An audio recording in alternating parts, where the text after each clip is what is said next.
In Abbott Elementary, we get to have that humor at the end. The reality in a lot of these schools is they don't get that. You have to be creative. You have to think. When I have to do what I have to do, if it means staying late, coming early, you have to think outside the box and be creative in order to ensure that your kids is successful. There's so many people who do not realize that there are schools like Abbott Elementary in America that are so severely underfunded. It's all coming up on the Laura Flanders Show, the place where the people who say it can't be done take a back seat to the people who are doing it. Welcome.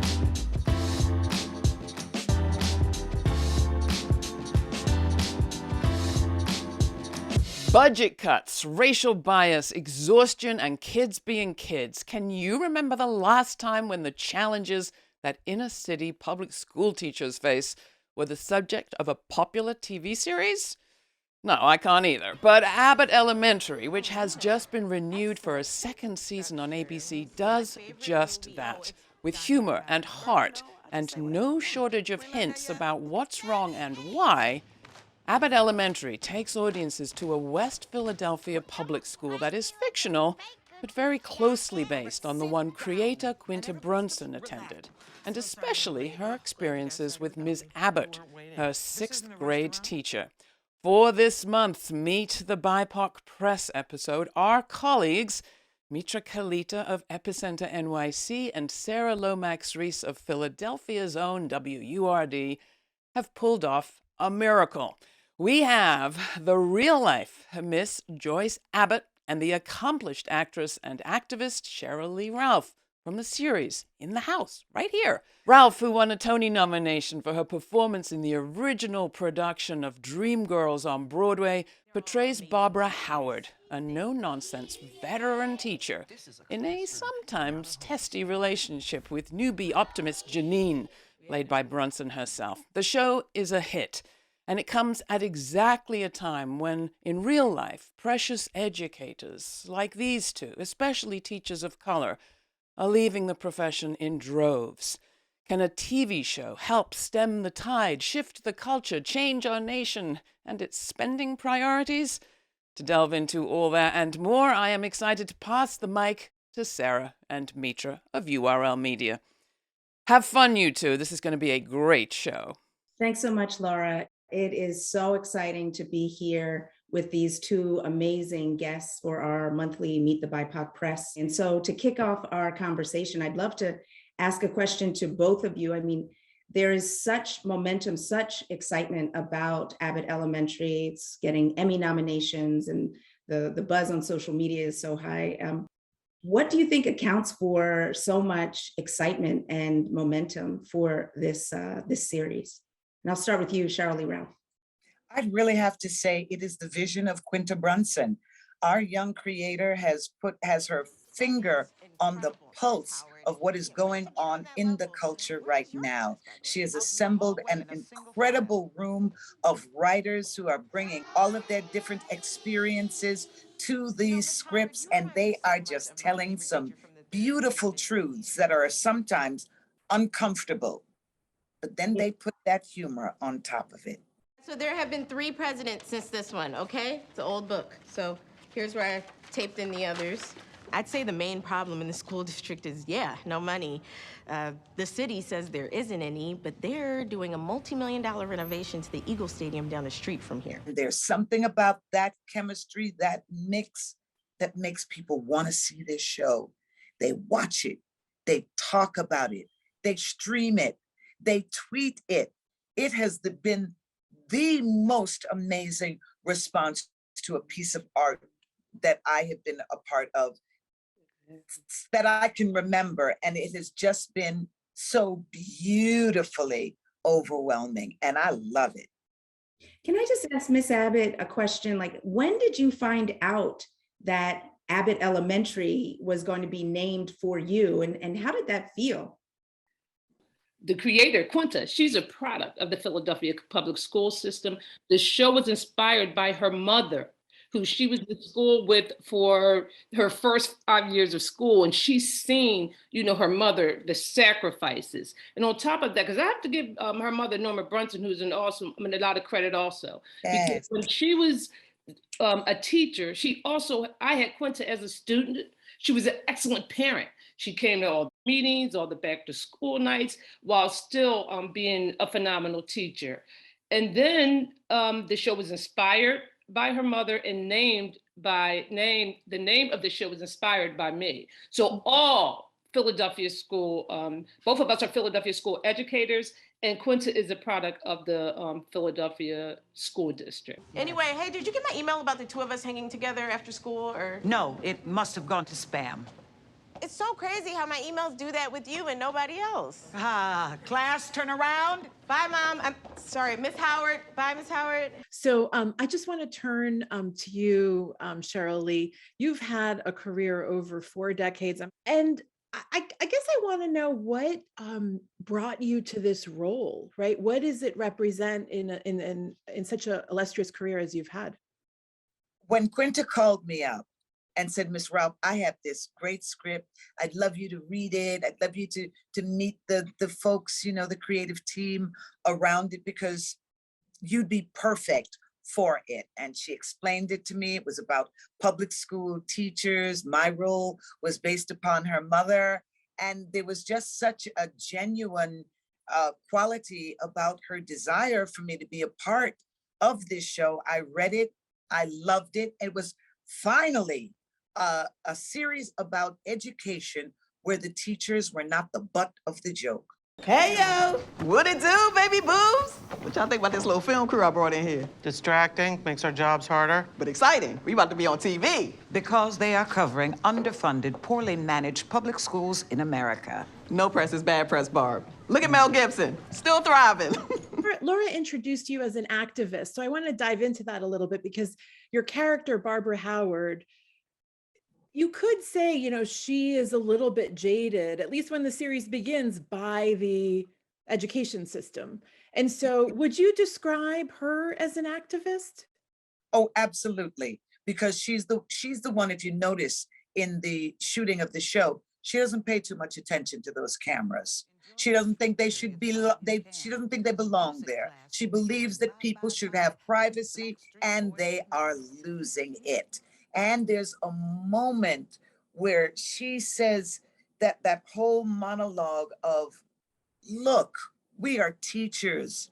It's a calling. Either it's for you, it's not for you. We work 2, 3, 4 jobs all at one time. We're not just teachers, we're social workers. We're their parents, and sometimes we're the first parent, you know, and she's that woman that will say out loud, I don't know who this principal is, but she is just another in a long line of those who have done absolutely nothing. And I love her for being fiercely on the side of her students and saying what needs to be said. In fact, if she retired, she'd probably just come back as an administrator or run for superintendent of the school district. You bring so much of that fire to the role. It's great to see. I think one of the reasons the show has so struck is because of the timing. We are still in the middle of a pandemic. Miss Abbott, can you talk a little bit about what the timing means to you? Have you been hearing from former colleagues about what it's like to teach through COVID-19, through what they've been through and seen over the last 2 years? Yes, it's definitely has been a transition, because for many of us, it was something that we have never done. Like going from in-person to 100% virtual within like a 2-week notice, and then transitioning back into hybrid. It was something that none of us had ever experienced. So it definitely was a challenge, but I've learned a lot, and we all learned a lot through the Google. And then for Abbott Elementary, you know, to surface, right? Well, we're still slowly coming out. It's just been, you know, amazing. It's really what the educators really needed, something that is geared towards them, something that they can relate to. I will tell you, it is the topic of most conversations in our schools. I read a statistic that just 32% of Philadelphia third graders are reading at grade level. And so I'm curious, you know, the Abbott Elementary is putting this, it's a humorous spotlight, but it's a very serious spotlight on public education. And I'm wondering if you have seen any changes in Philadelphia as a consequence of this series, which is again putting a spotlight on Philadelphia public schools? Well, you know, from my point of view, you know, I'm married to State Senator Vincent Hughes there in Philadelphia, and Abbott Elementary would be right there in his constituency. And Vincent has been out loud about the need for the state as a whole to pay attention to the many underfunded public schools in the state of Pennsylvania, and especially in the city of Philadelphia. And why don't we just have the ambition to see that all of America's children receive a quality education? Because you see, when those children do not receive that quality education, you want to say what? They don't deserve it? Oh, let's just create a room in the prison system for them, because there is that note that says if they cannot read by the 3rd grade, most of these young Black men will be headed towards prison. Why does it seem that we cannot choose a greater choice for all of us? Because when you educate all children, it is so much better for all of us living in the country, living in the communities. And one of those children, I trust you, has it in their brain to cure cancer. One of them has it in their brain. All you got to do is educate them to get it out there and let go of those great dreams that children have. We've got to have the will to educate, because we need it. But I want to turn to you, Ms. Abbott, and see what your reaction, what kind of reactions you've seen or heard about the series Abbott Elementary and its impact on kind of policy and what's happening in Philadelphia public schools. Well, Abbott Elementary, first of all, it's a great representation of our community of educators. It's a great representation. The school itself, as we know, is based in the inner city. And as Sheryl said, our schools are really so underfunded. A lot of the challenges that are faced in our schools are shown in the Abbott Elementary, although it has a funny twist, but they deal with a lot of the situations that we deal with daily. Again, even with the 3rd grade, that is very true. How many prisons we need from 3rd grade. But our teachers are faced with so many challenges. And with the schools being underfunded and not having the materials of their suburban counterparts and the environments of their suburban counterparts, it's really difficult. Our schools, we are faced with gun violence in the communities, the large size classes. So Abbott Elementary, you know, it's a great representation, as I said again, for the community of educators in this Philadelphia and all across the United States, actually, really, for educators everywhere. In Abbott Elementary, we get to have that humor at the end. The reality in a lot of these schools is they don't get that humor at the end. And I've discovered that there's so many people across the country who do not realize that there are schools, and so many of them, like Abbott Elementary in America, that are so severely underfunded. There is not a workplace in America right now that's not contending with generational issues among its workforce. And I think one of the strongest relationships with Barbara Howard and the character Janine, played by Quinta Brunson, is kind of Ms. Howard's like seen it all, done it all.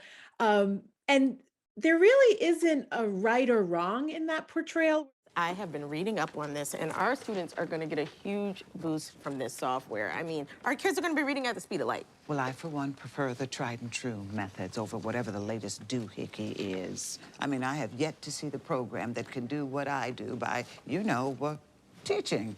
Well, old school teaching is great, but the latest doohickey can be a helpful addition. Can you tell us a little bit about the lack of ageism in that as well, the approach that you're taking of there isn't necessarily one right side, it just is the way it is with it. How did that come about? You know, once again, that is Quinta, but I love the fact that we are truly an intergenerational show, not just in the series itself, but in the way people watch the show. The number of people that tell me all the time, finally, TV that I can watch with my kids, TV that I am not upset about what it is they're seeing or what it is they're hearing, and the fact that we can discuss it once it goes off the air. I love the fact that we have the dynamic of a younger woman and an older woman together working out their understandings or misunderstandings. And I think more and more, if older people are willing to open themselves up to younger people, the better it will be. Because if the generation gap, and you know, I've been hearing that since I was a kid, is getting broader and larger and harder to cross over, it is because the generations have not spoken to each other. Ms. Abbott, can you respond to this question about critical race theory? Because I know that in the Philadelphia public schools, there has been a mandate for teaching African-American history for many years. And I'm curious, in your experience as a public school, a Philadelphia public school teacher, how was African-American history taught? And what is your take on this real pushback against teaching Black history and true American history framed around this CRT debate? Inclusivity is very, important for our children.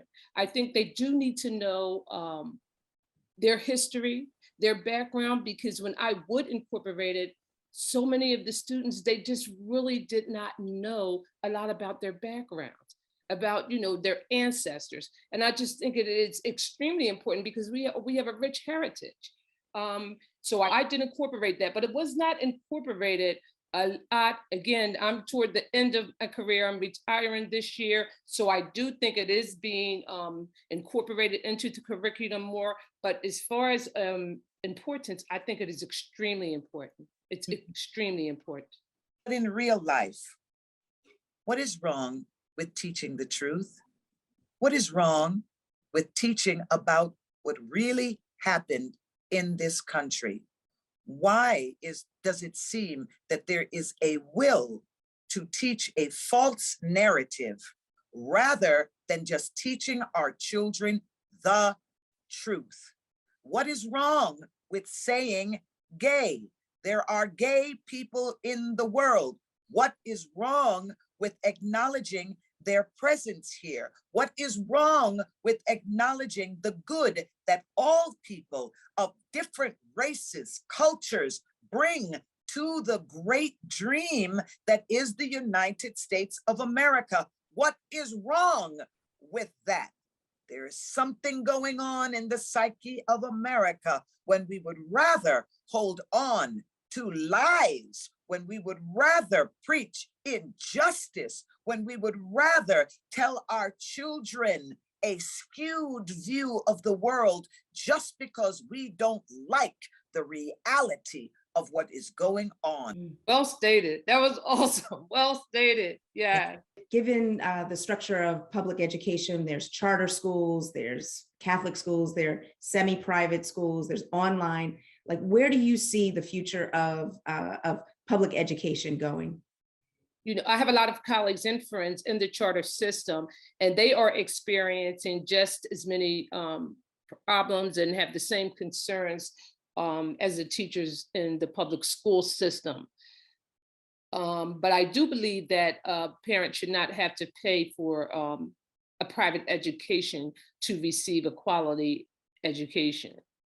I don't think anything can prepare for when you go into the classroom for the things that you are faced with, that you are charged with, the different type of behaviors, and even coming off of, still in the pandemic, all the trauma with the civil unrest. It's just a lot. And you really have to be willing to invest a lot of time and a lot of energy. And sometimes it's very difficult, for young teachers, especially starting out families. I know some that have to go home to young kids and they're just like exhausted. I would love to see our schools as a whole do a lot better. How can that happen? I just really think that we really need people that can really go into these schools and really understand these students, understand the population, understand the home life, because if you really have no idea of what their home life may be like or the communities that they come from, you may not understand the different challenges that they face, and you may not understand why they are behaving a certain way when they come into the school, or why they not have their homework if you have no understanding of their home life or what they have been through. A lot of people were saying, these kids have missed a whole year of school because they didn't get on a computer. What can I do? You have to be creative. You have to think. I'm going to have to do what I have to do. If it means staying late, coming early, pulling little groups, keeping them from here. All right, today, have lunch with me. You have to just really think outside the box and be creative in order to ensure that your kids are successful. Now we fully understand why Abbott Elementary is named for you, Miss Abbott.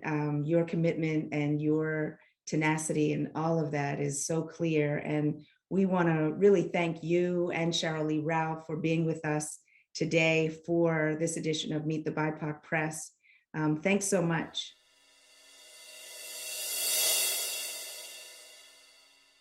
Hi, women. That was so fantastic. Thank you so much for pulling together that incredible couple of guests. My head is buzzing and there's so much in my heart right now. We're talking soon after the massacre of Buffalo, the midterm elections, this ongoing attack on this trumped up idea of critical race theory. I wish Sheryl Lee Ralph and Miss Abbott were just in charge. But I do think we are in a crisis point where you have lies and propaganda getting to vulnerable, undereducated people, and an education system under consistent attack by the very same people getting elected through these ideological sort of race wars.